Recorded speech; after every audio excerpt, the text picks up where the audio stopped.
ప్రజల సంక్షేమం కోసం కావాల్సినటువంటి నీళ్లు, నిధులు, నియామకాలు. మరి నీళ్ల విషయం చూస్తే ఒక కాళేశ్వరం కట్టిండు. తర్వాత 2 జీవనదులున్నాయి మనకు అటు ఇటు కలుపుకొని.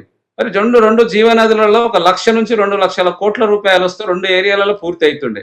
మరి కేంద్రంలో ప్రభుత్వంతో మరి కేసీఆర్ గారు మమేకమై పనిచేసిండ్రు. మరి కేంద్రం నుంచి తీసుకురావాల్సినటి 60-40 రేషియోలో అనేక ప్రాజెక్టులు ఇస్తారు కేంద్రం నుంచి. ఒక్క రూపాయి కూడా తీసుకురాకుండా రాష్ట్రంలో ఉన్నటువంటి ధనాన్ని అంత దుర్వినియోగం చేసి మరి కాళేశ్వరం కడితే అది కాళేశ్వరం కూలేశ్వరం అయిపోయింది. తెల్ల ఏనుగులాగా తయారైపోయింది అది.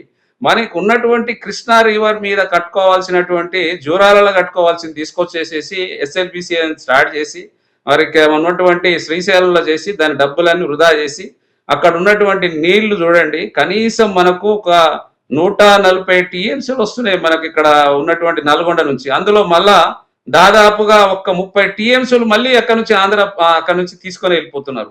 మనకు వచ్చేటివే 100 టీఎంసీలు రావు అక్కడ.